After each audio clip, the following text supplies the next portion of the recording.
secara umum untuk resolusi spasialnya ini mendekati dengan punya BMKG ya, yakni 1/12 derajat. Jadi teman-teman sekalian bisa mengambil ini dan bisa dijadikan sebagai data untuk membuat peta gelombang semacam ini, gitu ya. Nah, nanti dari peta gelombang itu teman-teman sekalian bisa membuat perkiraan tadi ya, perkiraan cuaca wilayah pelayanan. Nah, silakan nanti dipilih. Oh ya, untuk pemilihannya sendiri ini bebas ya, saya bebasin deh ya. Saya bebasin, silakan memilih. Paling nanti teman-teman akan mencari yang paling sedikit gitu ya, yang paling sedikit wilayah pelayanannya gitu ya. Nah, itu silakan nanti kalian rebutan deh ya. Pokoknya tidak boleh ada yang sama gitu ya, tidak boleh ada yang sama wilayah pelayanannya. Yang paling mantap itu Ambon. Wah, yang paling mantap Ambon ya. Banyak banget nih Ambon ya. Untuk tapi ini ya tenang semua ya gelombangnya ya, bisa kayak gitu ya, hebat juga ya. Ya karena mungkin sekarang musim pancaroba ya. Kalau musim pancaroba itu memang karakter dari ini kan dia dekat khatulistiwa gitu ya. Nah ini kan pancaroba itu anginnya memang juga tidak kencang-kencang amat di wilayah sini gitu. Cuman kayaknya agak ini juga ya, agak gimana gitu ya, di laut yang luas kayak gini gelombangnya nggak sampai 1 meter ya. Nah, jadi kita lihat wind speed and direction-nya memang rendah ya anginnya ya. Kalau dilihat dari angin permukaannya memang rendah, makanya dia gelombangnya tidak tinggi gitu ya. Oke. Nah, kurang lebih seperti itu contohnya gitu ya. Jadi teman-teman bisa mengambil data Marine Copernicus untuk mendapatkan gambaran kondisi gelombangnya gitu ya. Nah, untuk pembuatannya di sini sendiri gitu ya, terserah teman-teman. Teman-teman bisa menggunakan GIS, itu lebih bagus, atau menggunakan menggunakan GRADS ya. Saya kan udah pernah ajarin ya, memasukkan data SHP, jadi paling tidak teman-teman bisa buat GIS di GIS dulu, tapi bagus nih GIS ya. Jadi kalau mau cepat pakai GRADS bisa gitu ya, karena kan data keluaran dari Marine Copernicus ini kan CDF gitu ya, jadi langsung disesuaikan juga bisa gitu ya. Dan di GRADS kan kita bisa masukkan file SHP sehingga hasil keluaran juga kurang lebih bisa seperti ini. Namun sekali lagi kalau misalnya bagus, saran saya adalah menggunakan GIS. Intinya adalah kenapa saya membebaskan teman-teman mau pakai GIS atau GRADS. Paling tidak teman-teman bisa membuat tampilan seperti ini untuk dijadikan sebagai bahan analisa perakiraan cuaca, gitu ya. Jadi kurang lebih ini nanti silahkan bisa di-download ya, data akses. Kalau saya sendiri karena ini pakai komputer Prodi, saya belum masukkan saya lupa banget ya user passwordnya, karena biasanya sudah otomatis menggunakan akun di laptop. Jadi ini saya mohon maaf tidak bisa login, tapi teman-teman bisa melihat free produknya. Untuk free produknya sendiri disesuaikan nanti dengan tanggalnya ya guys ya. Nanti saya akan coba tentukan tanggalnya tanggal berapa. Nah, jadi kita menggunakan ini ya. Kalau lihat wilayah Indonesia kayak aman-aman aja ya.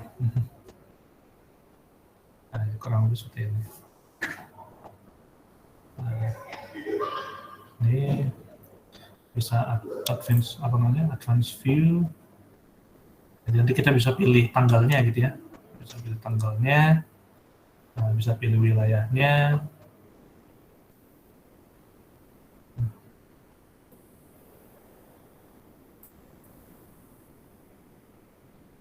Ini tanggal 11 ya. Jadi kurang lebih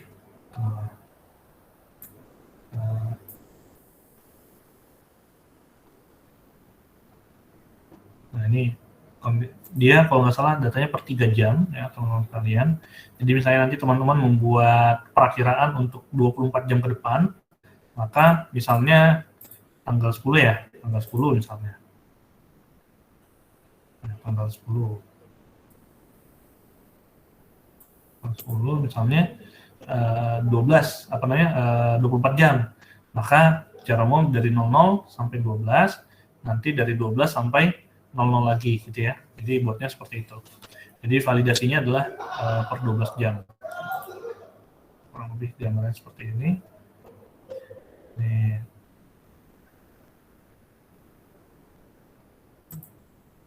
Si surface significant wave height ya. Oke.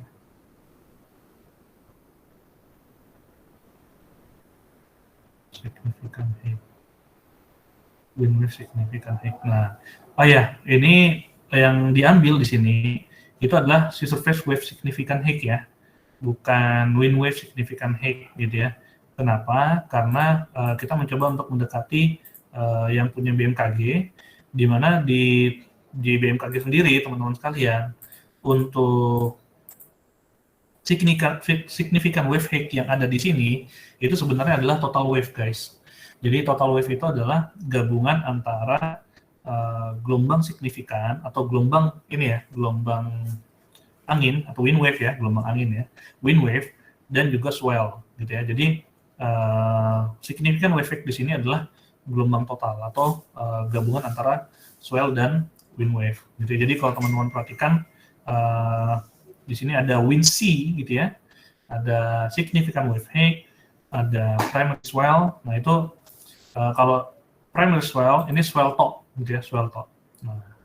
Nah, Pak ini kenapa putih Pak gitu ya? Kenapa di wilayah di wilayah dalam Indonesia ini putih gitu ya?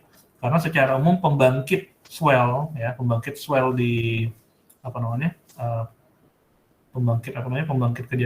itu kan di daerah samudra ya, yang memang dibangkitkan oleh angin gitu ya. Biasanya di dalam perairan dangkal itu gelombang yang terjadi di wilayah perairan dangkal itu belum bisa dikategorikan swell karena memang karena wilayahnya sempit pertama, yang kedua juga ini banyak pulau sehingga tidak bisa termodelkan gitu ya. Nah, karena swell itu sekali lagi adalah penjalaran ya, dia penjalaran dari kondisi atau dari pembentukannya gitu ya. Nah, dan biasanya pembentukannya adalah dari samudra yang luas, sehingga di model itu tidak bisa terlihat di dalam wilayah perairan dangkal gitu ya. Kemudian ini wind C juga kayaknya tidak termodelkan dengan baik gitu ya. Nah, jadi sebenarnya untuk significant wave height yang teman-teman lihat di sini itu adalah gabungan antara wind wave dan juga swell.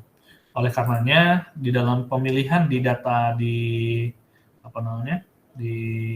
Merit Copernicus, teman-teman bisa mengambil yang si surface wave significant height gitu ya. Ini kurang lebih sama. Sedangkan yang wind wave ini itu adalah pure wind wave gitu ya. Jadi bukan total wave gitu ya. Jadi kurang lebih seperti itu. Kemudian nanti silakan download. Nah, kemudian untuk data wind speed and direction-nya, teman-teman bisa menggunakan pendekatan menggunakan ERA 5. Jadi teman-teman bisa menggunakan ERA 5 karena ini lumayan bagus juga ininya ya, resolusinya 0,25, lumayan lah, ya, cukup bagus. Jadi teman-teman bisa mendownload datanya di sini untuk angin 10 meter ya, angin 10 meter untuk mendapatkan perakiraan cuaca gitu ya, dianggap gitu ya. Jadi nanti saya akan minta teman-teman sekalian ini bukan membuat perakiraan ke depan gitu, tapi bahasa ininya ya kita mencoba untuk yang sudah terjadi, karena kalau saya minta perakiraan ke depan, ini sebenarnya udah ada semua di ini ya, di BMKG gitu ya. Nah, saya mencoba untuk supaya teman-teman tidak mengambil yang langsung jadi gitu ya. Maksudnya kalau saya minta ini, walaupun saya minta kalian membuat sendiri, ya pastinya karena ini juga pengalaman saya dulu gitu ya. Dosen minta buat perakiraan ini gitu ya, ujung-ujungnya juga udahlah kita lihat di punya Martin BMKG aja gitu kan, karena sudah ada semua gitu ya. Makanya saya minta untuk buat perakiraannya itu untuk tanggal 3 sampai tanggal 4 gitu ya. Nanti akan saya coba buat di add link ininya ya. tanggal 3 sampai tanggal 4, 24 jam aja, gitu ya, 24 jam, dengan validitas validitas intervalnya adalah 12 jam. Nah, kemudian di ini ya, di era 5, teman-teman bisa mengambil anginnya, dan juga terkait kalau misalnya teman-teman mau lihat presipitasi, teman-teman juga bisa mengambil dari sini presipitasi ya, total precipitation, kira-kira ada hujan atau tidak di wilayah teman-teman sekalian, hujannya lebat atau tidak, itu teman-teman bisa terkait dengan kategorinya bisa dilihat dari kategori yang ada di BMKG ya, baik mau mengambil yang harian atau jaman gitu ya. Kalau saya sih ambil yang hourly aja gitu ya, yang per jam berapa milimeter gitu ya. Ya, gimana bro? Sepertinya ada yang tertinggal di sini, Pak. Apa itu? Apa itu? Maaf ya guys ya. Ada Pak. Ada. Oh, kamera. Ini bausnya, Pak. Oh, alah. Terima kasih, ya. Nah, jadi kurang lebih seperti itu. Untuk presipitasi sebenarnya silakan mau pakai ini, mau pakai GPM gitu ya.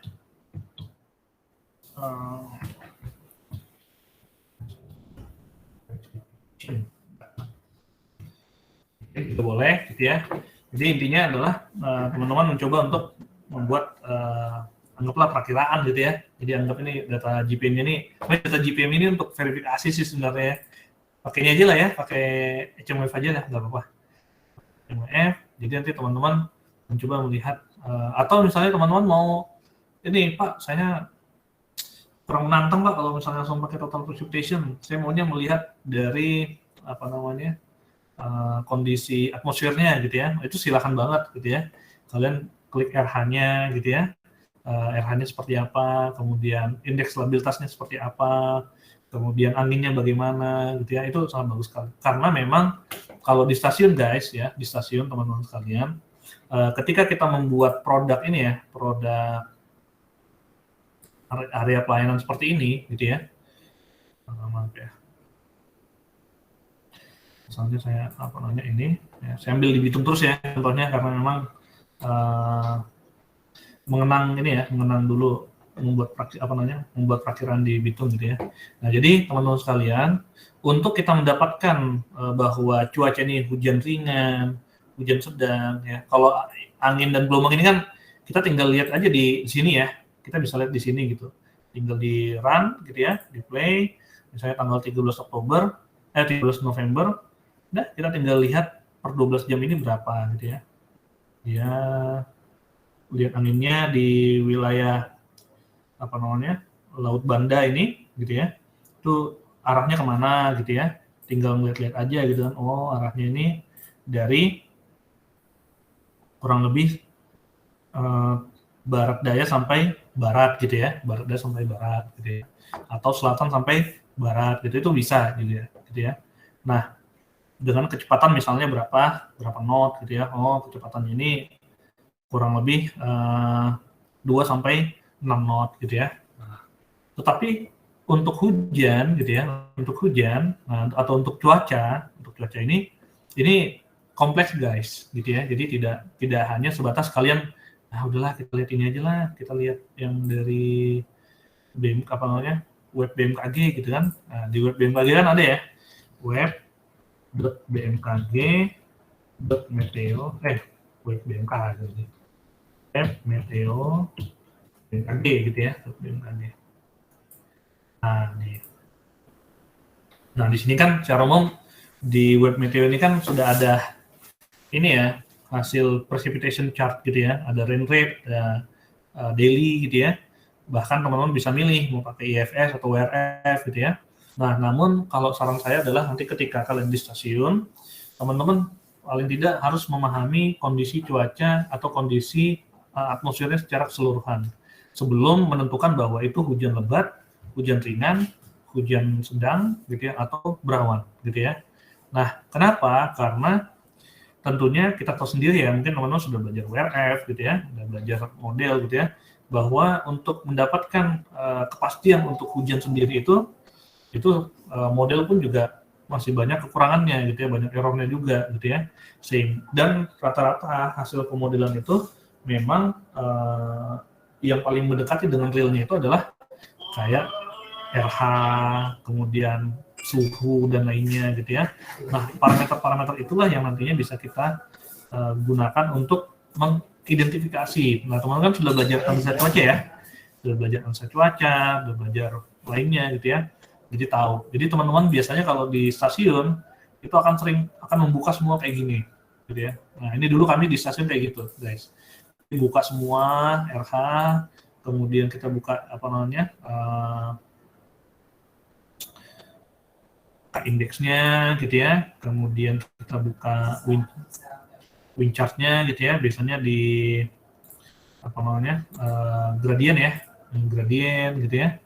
Nah ini kita buka semua kayak gini guys gitu ya. Untuk apa? Untuk melihat bagaimana profil atmosfer ke depan gitu ya. Nah baru nanti kita tentukan, baru nanti kita sambil melihat apakah yang diperkirakan untuk hujan itu dia sudah betul atau tidak gitu ya. Nah, jadi kurang lebih seperti itu. Jadi tidak semata-mata kita langsung buka presipitasi, hujannya segini, oke, lebat gitu ya. Oh ini nggak lebat gitu ya. Nah, tetapi paling tidak teman-teman kalau cuma kayak gitu dong Mak, kalian nggak perlu kuliah di sini gitu ya. Nggak perlu kuliah di SMKG karena cuma baca gambar doang gitu ya. Nah, jangan sampai kalian hanya sebatas itu doang gitu ya, membaca gambar. Tetapi kalian paham bahwa, oh, dia kenapa sih hujan di sini gitu ya? Kenapa sih dia, apa namanya, di jam segini nih akan hujan gitu. Oh, ternyata dilihat dari pola RH-nya, baik RH lapisan bawah sampai lapisan atas ini, dia memang dingin gitu ya, atau apa namanya, basah gitu ya. Ada beberapa keterangan-keterangan ya, kriteria gitu ya, tapi sebenarnya setiap forecaster tuh memiliki kriteria masing-masing gitu ya, berdasarkan pengalaman yang dia dapatkan. Namun yang kemarin dipelajari di ANCU kan pasti ada beberapa ini ya kriteria, misalnya kalau misalnya di atas berapa persen gitu ya, dia di atas berapa persen apa namanya RH-nya itu menunjukkan dia akan hujan gitu ya. Jika RH-nya di bawah berapa persen, dia cerah atau berawan dan lainnya.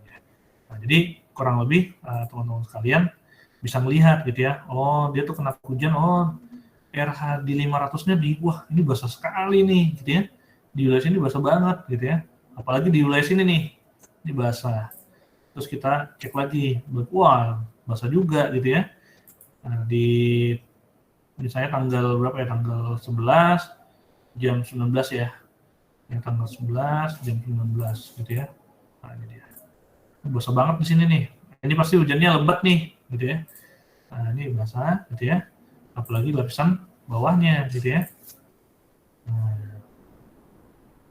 Nah ini dia. Nah, 19, basah banget ya. Nah, terus kita lihat ke indeksnya. Nah, ke indeks ini kan apa namanya, memperlihatkan potensi ini ya, labilitas atmosfer ya. Kalau misalnya dia K indeksnya besar gitu ya, lebih misalnya dari 34 atau dari 35 gitu ya, itu menunjukkan bahwa labilitas atmosfernya tinggi gitu ya, misalnya labil gitu ya. Sehingga teman-teman bisa memprediksikan bahwa oh, awan-awan yang terbentuk di sini itu adalah awan-awan konvektif ya. Sehingga apa namanya, hujan yang terbentuk nantinya itu adalah hujan-hujan sedang hingga lebat gitu ya, tetapi dengan intensitas maksudnya dalam interval waktu yang singkat gitu ya. Nah, tapi kalau misalnya di situ ada dilihat dari anginnya ada konvergen misalnya, maka bisa jadi awan apa namanya, hujan yang terjadi itu adalah hujan-hujan yang agak lama gitu ya, karena memang dia akibat dari konvergen. Oh, ternyata dari anginnya aman-aman aja gitu ya, nggak ada konvergen sama sekali gitu ya, sehingga kemungkinan besar awan-awan yang terbentuk di sini adalah awan-awan konvektif, dan hujan yang terbentuk adalah hujan-hujan yang ini ya, hujan-hujan sedang gitu ya, hujan-hujan sedang. Dan tapi dengan temporal yang singkat. Nah, jadi kurang lebih seperti itu caranya. Nah, baru nanti kita cek apakah hujannya bagaimana. Nah, hujan kan ini tentunya dia kadang ada yang underestimate, kadang overestimate gitu ya. Kita kan tidak tahu ya. gitu ya. Oleh karenanya tentunya ini juga teman-teman harus ngecek gitu ya, harus ngecek dulu seberapa bagus sih datanya WRF ini gitu ya, atau misalnya seberapa bagus sih hasil perakhirannya IFS ini gitu ya. Nah, jadi teman-teman bisa membandingkan gitu ya. Nanti ketika di stasiun saya sarankan teman-teman tuh membandingkan beberapa model gitu ya, untuk melihat dia itu cocoknya di stasiun kita ini model mana sih yang paling bagus gitu ya. Misalnya teman-teman menggunakan punya BMKG di sini ada IFS, ada WRF gitu ya. Kemudian teman-teman juga mungkin senior-senior ya di daerah itu beberapa masih ada yang menggunakan akses punyanya BOM. Silakan saja nanti dibandingkan gitu ya, mana yang paling bagus. Nah, sehingga itulah yang nantinya teman-teman bisa jadikan sebagai bahan untuk membuat perakiraan gitu. Jadi kalian sudah punya referensi yang pas gitu bahwa di Bitung itu paling bagus dia menggunakan IFS gitu ya. Ya udah kalian pakai IFS terus gitu. Jadi kalian tinggal melihat aja punya IFS gitu. Sehingga tidak terlalu banyak referensi, nanti khawatirnya teman-teman akan kebingungan gitu, yang mana yang bisa dipercaya gitu ya. Oleh karenanya kalian punya waktu nanti pertama kali datang gitu ya, jangan terlena gitu ya. Ya usahakan ada waktu. Kalian pasti akan banyak banget waktunya di stasiun, yakinlah gitu ya, banyak banget. Karena apa? Karena teman-teman sekalian di stasiun itu ya pengamatan paling berapa menit sih? Paling kurang lebih 10 menit lah pengamatan ya, dalam ketik-ketiknya gitu. Sedangkan kita nunggu pengamatan lagi 1 jam gitu ya. Jadi kalian bayangkan punya waktu 50 menit gitu ya, 50 menit. 50 menit kalian bekerja itu 8 jam gitu ya. Tinggal dikali aja, 50 menit dikali 8 gitu ya. Kalian punya waktu berapa jam di kantor yang di luar pengamatan ya. Kalau kalian jadi pengamat. Jadi banyak itu di kantor, belum lagi yang di luar kantor gitu ya. Kalian pasti banyak banget. Nah, tentunya silahkan bagi teman-teman yang rajin ya nanti ketika misalnya di stasiun itu untuk mendapatkan mana sih yang paling bagus kita gunakan untuk membuat perakiraan, silahkan teman-teman cek satu persatu gitu ya, verifikasi gitu ya, mana model yang bagus untuk digunakan, karena masing-masing forecaster itu memiliki produknya masing-masing gitu ya, maksudnya pegangannya masing-masing gitu. Kalau dulu teman saya masih ingat banget kalau dia membuat forecast itu dia menggunakan sinergi gitu ya. Sinergi itu waktu itu tuh masih pure arpex gitu ya. Sekarang sudah banyak ya. Dulu kalau saya sendiri senangnya menggunakan WRF-nya ini Puslitbang dulu. Masih ingat banget saya. Jadi tinggal dilihat dari meteogramnya gitu ya, untuk mengetahui apakah di wilayah Bitung itu hujan atau tidak gitu ya. Khususnya untuk membuat cuaca wilayah pelabuhan gitu ya. Nah, jadi sekali lagi itu sedikit gambaran gitu ya, bahwa setiap forecast itu berbeda-beda gitu ya. Walaupun kita satu ruangan gitu ya, tapi kita punya pegangan masing-masing gitu ya. Tapi bisa jadi juga sama gitu ya. Misalnya saya dengan teman saya itu ya, karena kan di Bitung itu forecaster itu ada 4 orang waktu itu. 5 orang. Nah, 5 orang itu ada beberapa yang sama gitu. Maksudnya pegangannya itu sama-sama menggunakan WRF gitu ya. Ada 1 orang yang betul-betul pure sinergi gitu ya. Jadi kalau dia membuat perakiraan tuh dia tinggal buka sinergi gitu ya. Ada yang dia menggunakan dari BMKG dari BOM ya, dari BOM gitu. Akses gitu ya. Jadi macam-macam gitu ya. Nah, sekali lagi itu tergantung dari tingkat kepercayaan kita terhadap sebuah model. Karena kalau teman-teman membuka semuanya, IFS dibuka, WRF dibuka, akses dibuka, teman-teman akan pasti bingung, yakinlah gitu ya. Mana yang benar gitu ya. Karena setiap model-model pasti memiliki karakter yang berbeda. Kalian kan sudah belajar di NWP ya.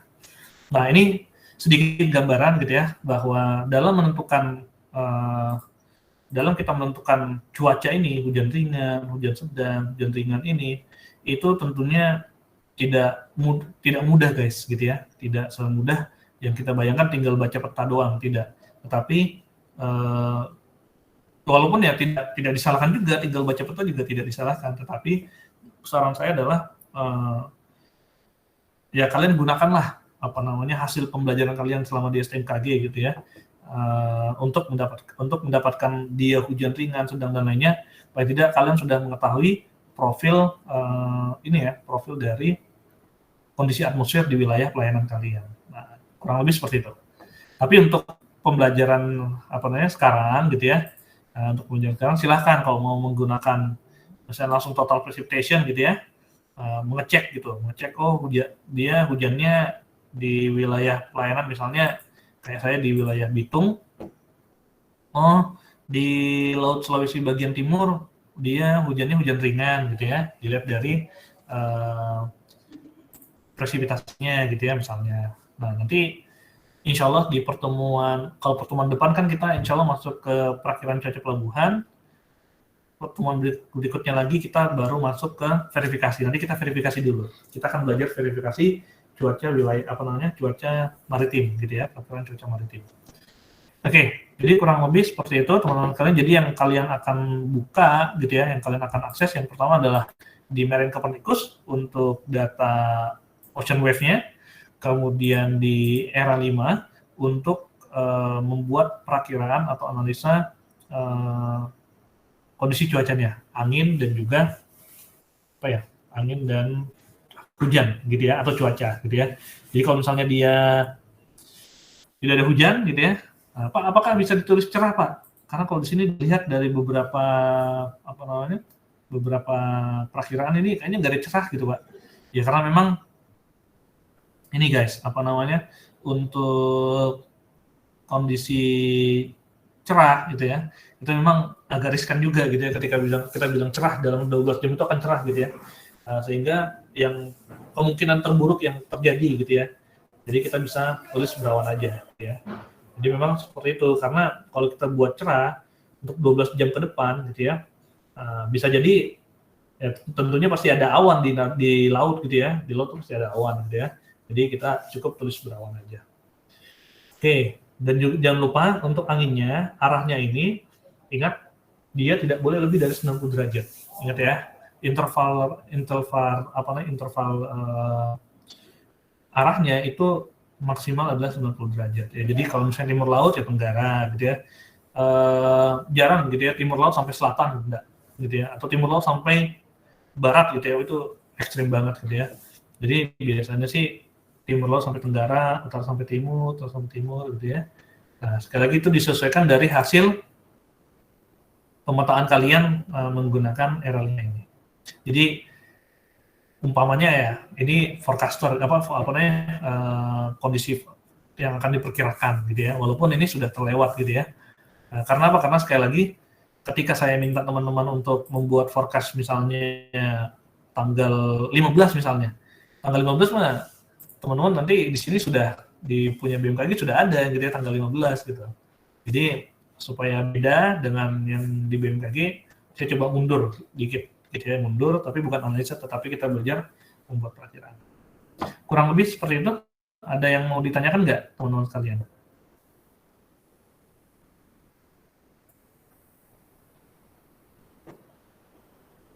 Nanti untuk untuk kategori gelombang, nah ini kurang lebih seperti ini ya, sama ya. Sama untuk tenang, rendah, sedang, tinggi, sangat tinggi, ekstrim gitu ya.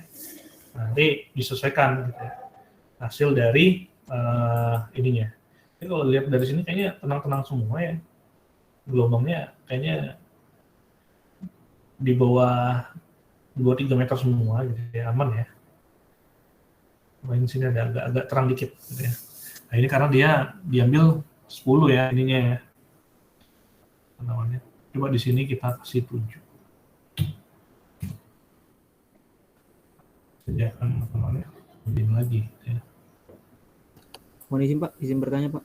Ya silakan. Gimana? Izin Pak, untuk pengumpulan tugasnya tadi melewati link G Drive ya Pak? Untuk tugas apa guys? Di Etlink. Oh siapa, berarti nanti tetap kumpulinnya individu Pak? Iya, di Etlink. Nanti saya coba ini guys, saya coba share di Etlink ininya, ketentuannya gitu ya. Ketentuannya misalnya kayak tadi ya, tanggal berapa gitu ya, kemudian apa aja yang dikumpulkan gitu ya, dilampirkan kan di setiap ini kan ada lampirannya ya, di setiap di setiap perakhiran itu kan ada lampirannya ya. Nah, kayak lampiran di bawah ini ya, ada lampiran ini. Nah, apa aja yang dilampirkan nanti saya coba share. Yang jelas yang kalian lampirkan nanti itu adalah peta seperti ini gitu ya, peta gelombang wilayah pelayanannya, kemudian dengan peta ini guys. Nah, peta ini. Jadi kalau untuk peta ini cukup satu aja guys, pilih gitu ya. Jadi misalnya kalian jam 00 sampai 12 gitu ya. Pilih aja mau jam 00 atau jam 12 gitu ya. Atau jam 12 sampai jam 00 gitu ya. Nah, pilih aja salah satu, mau jam 12 atau jam 00 atau jam 18 silahkan. Gitu ya. Salah satu dari ke 1 2 3 4 5 gambar gitu ya, dari 5 gambar. Kan kalau nggak salah kan di sini juga ambil 3 jam ya, per 3 jam untuk mendapatkan ini ya, untuk mendapatkan gambaran kondisi anginnya gitu ya, atau kondisi gelombangnya secara kurang lebih seperti itu untuk untuk tugasnya. Nanti tak detailkan di Adlink ya. Nah, kalau misalnya ada yang kurang jelas nanti bisa ditanyakan di kolom komentar Adlink.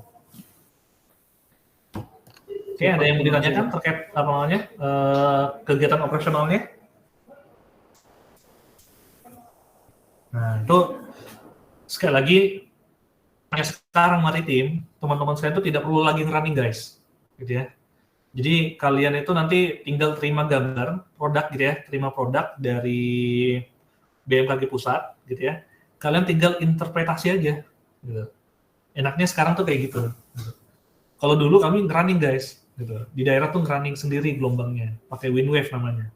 Nah kalau sekarang udah enak banget gitu ya. Nah tetapi jangan sampai kemudahan yang didapatkan ini membuat kalian terlihat misalnya ya udahlah kita buat aja gitu ya. Tidak melihat betul bagaimana hasil keluaran produknya gitu ya. Kurang lebih seperti itu.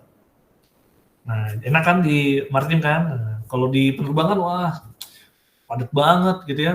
Pekerjaan banyak gitu. Jadi mending kalian nanti doa banyak-banyak semoga penempatan maritim gitu ya. Ini ya, endorse banget ya. Tapi ada orang bilang, "Pak, penerbangan ini Pak enak dekat bandara Pak," ya kan? Nah, iya sih dekat bandara. Tapi kalau di maritim itu dekat kota, pelabuhan tuh di kota guys, ingat. Kalau bandara itu bisa pedalaman. Canda ya. Tapi Lil gimana Lil? Kemarin Lil naik kapal ya Lil kemarin ya? Atau naik pesawat Lil? Izin Pak naik kapal. Naik kapal. Ini orang maritim banget lah Lil ini. Nah, Lil nanti doanya penempatan maritim Kendari, ya kan? Balik kampung. Amin. Siapa dekat kampung? Balik kampung. Maritim Kendari. Tapi enggak mabuk kan Lil? Wah hebat Lil. Saya kena gelombang dikit mabuk ya. Dipertanyakan maritimnya saya nih. Aduh. Berapa jam Lil dari ini Lil? Kendari Jakarta Lil? Izin Pak dari Bau-Bau ke Jakarta 3 hari Pak. 3 hari ya? Nah, siap Pak. Dan nih next ada Ina Prima ke Samudra Pasifik ya, Lil nanti nih ikut nih. Nah, Zafar? Zafar juga kayaknya malu-malu nih. Zafar, penerbangan atau maritim Zafar? Ya Pak, belum kepikiran Pak. Oh, belum kepikiran. Udah mau lulus loh tahun depan ya, penempatan. Kalau saya dulu ini di kosan saya tuh di kamar ya, itu ada peta Indonesia gitu, ada kita ini kan gitu ya. Saya nanti di sinilah gitu ya. Melenceng ya. Saya dulu tadinya mau penerbangan juga guys, dulu pengen banget penerbangan loh. Waktu penempatan pun mintanya, Pak kalau bisa penerbangan Pak gitu. Di mana penerbangannya? Hasanuddin Pak. Wah, ini Hasanuddin gitu ya. Mantap Hasanuddin lah gitu ya. Dapatnya Maritim Bitung gitu ya. Tapi mungkin garis tangannya seperti itu guys gitu ya. Garis tangannya sudah ke situ gitu. Jadi makanya alhamdulillah jadi dosen maritim ya. Mungkin kalau di penerbangan beda lagi ceritanya gitu ya. Tapi di mana aja ya teman-teman ya. Mau di penerbangan, mau di maritim gitu ya. Yang penting kalian menikmati gitu ya. Tapi paling bagus sih maritim gitu tetap. Aduh, ada Bang Armanda nih, aduh. Nanti Bang Armanda keluar SMK lagi jadi TNI AL. Kita kena ini, saya marah saya komandannya nih. Jadi pengkhianat Akatsuki Bang Armanda. Oke, teman-teman sekalian, kurang lebih seperti itu ya gambaran tugas kita gitu ya. Paling tidak yang yang saya ingin teman-teman dapatkan di sini adalah teman-teman paling tidak sudah bisa membuat gitu ya, bisa membuat produk perakiraan cuaca wilayah pelayanan. Kalian sudah mengetahui, jadi tahu gitu ya, tahu wilayah pelayanannya, misalnya wilayah pelayanan Ambon itu tadi ada berapa gitu ya, wilayah pelayanannya namanya apa saja gitu ya. Kemudian kayak tadi Ulil misalnya, wah Lil ambil Kendari Lil gitu ya, nanti bikin gitu ya, bikin petanya Kendari gitu ya, wilayah pelayanan Kendari gitu. Tahu posisi-posisinya di mana gitu ya, bisa bikin pemetaan gelombangnya gitu ya, bisa membuat perakiraannya tadi ya, misalnya hujan dan lainnya. Nanti kita cek gitu ya, nanti kita cek sama-sama gitu ya. Nah, sehingga harapannya ketika nanti kalian penempatan stasiun gitu ya, misalnya nih teman-teman dapat penempatan di stasiun meteorologi maritim, paling tidak teman-teman sudah tahu gitu. Oh, produk ini kemarin Pak Fadlan sampaikan. Oh, produk ini kemarin sudah sempat saya buat gitu ya. Oh, produk ini yang kemarin sudah disampaikan, sehingga ketika diminta untuk bekerja langsung gitu ya. Karena kan memang hasil keluarannya anak STMKG kan harus bisa kerja guys gitu ya. Nah, jadi tentunya teman-teman harus tahu. Jadi memang sih banyak banget yang kalian dapatkan di STMKG gitu ya, tetapi nanti ketika kalian penempatan gitu ya, misalnya Zafar penerbangan gitu ya, misalnya dapat di Cengkareng gitu ya, mantap banget Cengkareng. Nah itu langsung tuh ingat-ingat lagi tafornya Pak Aditya Mulia gitu kan. Isinya jangan pola kasih ngomongin kami Tommy Sarofin gitu ya, dapat musim mana ya, yang sinoptik gitu ya, di Jawa Timur, Tuban. Nah, Tuban kan sinoptik ya. Ingat-ingat tuh pelajarannya Bu Nani gitu ya, terkait dengan pengamatan gitu ya. Atau tentunya kalau yang pengamatan mah semua ya, pengamatan sinoptik ya. Tapi kalau misalnya yang maritim ya ingat materi-materi dari Pak Fadlan gitu ya, biar teman-teman bisa refresh. Pokoknya pas penempatan maritim nih, wah.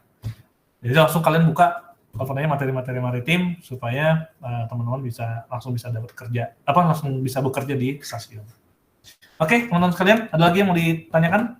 Kalau nggak ada, mungkin terkait dengan tugasnya langsung bisa saya coba ini kan ya, nanti di add link, teman-teman langsung bagikan ya. Silakan nanti dibagi ya, satu kelompok 3 sampai 4 orang gitu ya. Ada 7 kelompok ya. Kalau kita bagi 7, berarti ada yang 3, ada yang 4. Untuk pengumpulan sampai pekan depan, gitu ya. Pekan depan kita belajar lagi membuat perakiraan cuaca pelabuhan, gitu ya. Yang tadi sudah teman-teman lihat. Silakan teman-teman sering-sering buka ini ya, web maritim.bmkg.go.id, gitu ya. Silakan dilihat produk-produknya, gitu ya. Dan itulah contoh-contoh yang teman-teman nanti akan lakukan di BMKG Maritim, gitu ya, baik di pusat maupun di daerah. Insya Allah setelah pembelajaran perakiraan cuaca kita akan memverifikasi, gitu ya. Habis verifikasi baru kita analisa terkait dengan sekolah lapang klim, gitu ya. Sekolah lapang nelayan, gitu ya. Jadi buat analisa iklim, bagaimana pola gelombang di wilayah masing-masing, gitu ya. Nah, nanti kita belajar bagaimana menyampaikan ke stakeholder atau ke para nelayan ataupun yang lainnya. Mungkin kurang lebih seperti itu yang bisa saya sampaikan teman-teman sekalian. Selanjutnya nanti kita masuk add link ya. Nanti akan saya coba buat ininya, ketentuan-ketentuan tugasnya, terus teman-teman langsung eksekusi. Oke, kalau tidak ada lagi yang ditanyakan, nanti silakan bisa disampaikan di forum di add link ya, terkait dengan tugas ini. Terima kasih banyak atas perhatian teman-teman sekalian. Mohon maaf kalau ada kesalahan dalam penyampaian. Mudah-mudahan sehat semua ya, insya Allah ya. Ini tadi yang tugas ini dinas luar siapa tadi? Siap, atas nama Niputu Debi, Pak. Oh, Niputu ya. Niputu Debi. Ini Niputu Debi ada nih. Tapi udah ini ya, berarti udah selesai ya. Siap, sudah selesai, Nah, Pak. ini satu lagi siapa yang kurang nih? Ini kita ada 26 orang nih. Atau tadi ada keluar kali. Tadi sudah Nama suiknya, Pak. Ya. Oh iya, Witnya. Iya, nih nggak ada Witnya nih. Tadi ada sih sempat keluar ya? Iya, Pak. Gangguan Siap. jaringan ya? Sempat jadi Oke deh, nggak apa. Oke. Ya nanti apa namanya? Nanti yang kalau Witnya tidak terlalu lihat terkait dengan tadi materi, mungkin nanti teman kelompoknya bisa saling ini ya, bisa saling sharing ya. Oke, teman-teman sekalian, terima kasih banyak atas perhatiannya. Insya Allah kita ketemu lagi pekan depan ya, mudah-mudahan dalam keadaan sehat semuanya. Mohon maaf kalau ada kesalahan dalam penyampaian. Kita akhiri. Assalamualaikum warahmatullahi wabarakatuh. Selamat sore semuanya. Terima kasih ya. Waalaikumsalam warahmatullahi wabarakatuh. Sampai- Terima kasih Pak.